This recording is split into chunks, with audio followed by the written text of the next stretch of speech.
Okay, Taurus. Ayan, magandang araw. Okay, para sa mga earth sign, we will see natin kung ano yung message from you for today, no? Sa mga earth sign na Taurus for today. We will see our situations. So, ayan. Okay, about of love life, may reconciliation ito if ever mga Taurus ko, no? So, come together, okay? So, isa yan sa sinasabi about of you. Ayan, we will see natin kung ano naman ang inyong sasabihin pa ng card, mga message about of you, mga Taurus ko, kasi maaaring may reconciliation itong love life situations mo, no, about on your two person, lalo na sa may mga love life dyan. Ayan. Okay, we will see pa natin. Okay.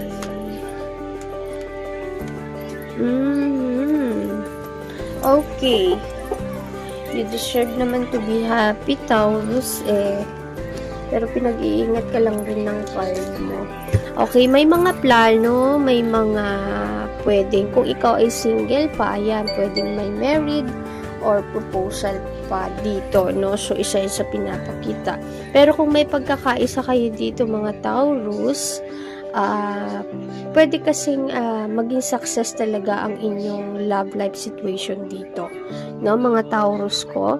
At ayun na nga, pwedeng humantong talaga sa married or proposal. Depende kung ikaw ay married na rin, ayan, may mga plano, may mga suyuan pa rin. Okay, may mga offer pa rin. So, which is may reconciliations naman ito na ipinapakita about of you, mga Taurus, lalo na sa usaping love life itong pinapakita sa atin. Ano? So, we have a person dito kasi okay, which is lalo na sa mga kalalakihang Taurus ito, no? Ito yung pinapakita. Which is may nagkaka-love interest din from you, Taurus. Okay? So, isa yun sa sinasabi about of you, mga Taurus ko. Okay? So, ayan, angel message para sa mga Taurus. We will giving. Okay? Mag-give tayo ng angel message, Taurus ko. Okay, we will see. Okay, take back, okay, your power. Use your God-given power and intention to manifest blessings in your life. Okay? So, ayan ha, mga Taurus ko, yan ang inyong mensahe for today. So, ayan, maraming salamat. Ito na naman po yung ating mensahe para sa inyo, mga Earth sign of Taurus. Okay, thank you. Okay, yan, which is ano na kayo mga Taurus ko, click the button o subscribe na kayo sa mga hindi pa nakapag-subscribe here. Thank you! Yan, dito naman tayo para sa mga Virgo for today's. Ayan, kaway-kaway sa ating mga Virgo ngayon. Okay, so we will naman see natin about of Virgo sa mga Earth sign. Okay. O may wini-wish ba kayo dito? Ayan, makakamit nyo talaga mga Virgo, no? Yung mga wini-wish nyo dyan. So, yan.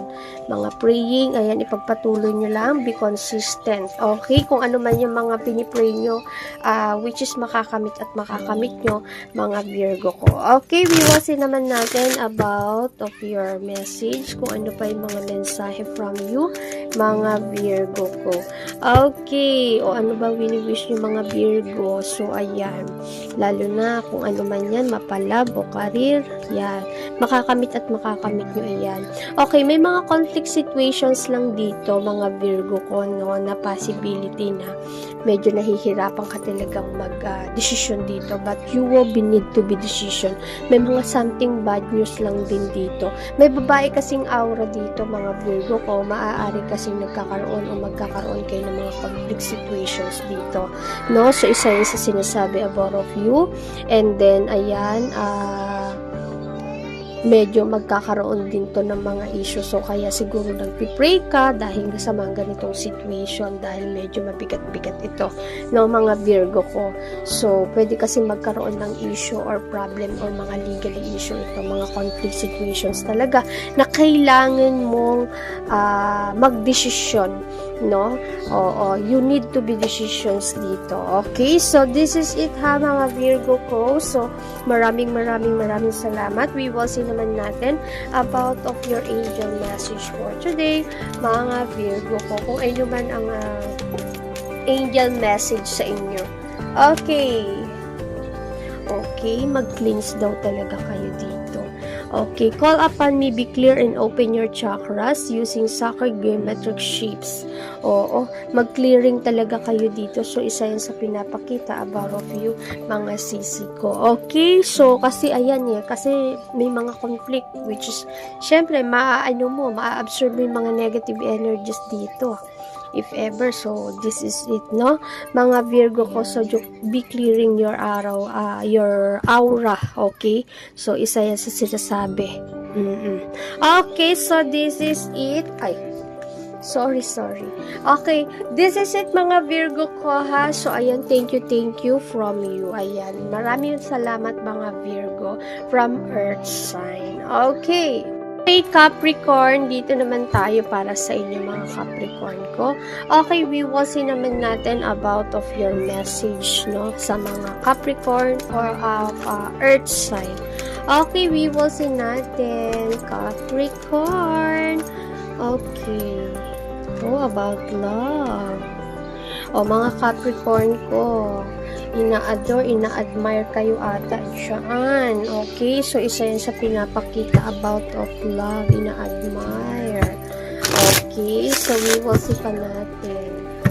May nag-a-admire sa inyo, mga Capricorn ko. Okay, love life ito, Capricorn. Okay, we will see pa natin. Okay.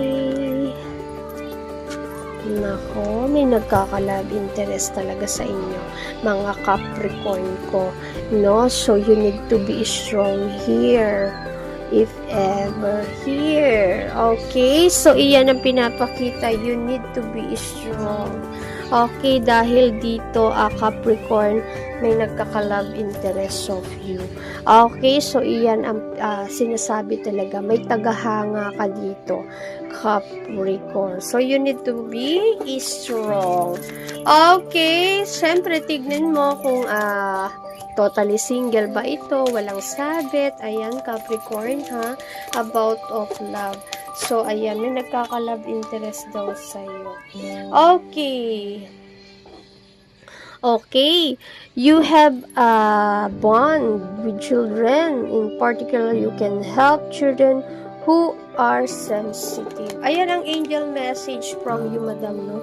Baka may mga Capricorn, which is, I think, you are very interesting sa mga bata. Ayan, ipagpatuloy mo lang din daw yung mga pagiging helpful mo, no? Pagdating sa mga bata. So, baka mahilig ka sa mga bata, no? So, ayan ang iyong angel. So, ipagpatuloy mo lang yan. Okay, Capricorn. So, this is it. Maraming salamat. Kaya siguro ina-admire ka dito kasi which is mahilig ka sa ganyan. O, ando dun yung pagiging malambot ng puso mo. So, ina-admire ka about of this. Okay, Capricorn, ha? So, this is your message for today para sa mga earth sign na Capricorn. Okay, thank you.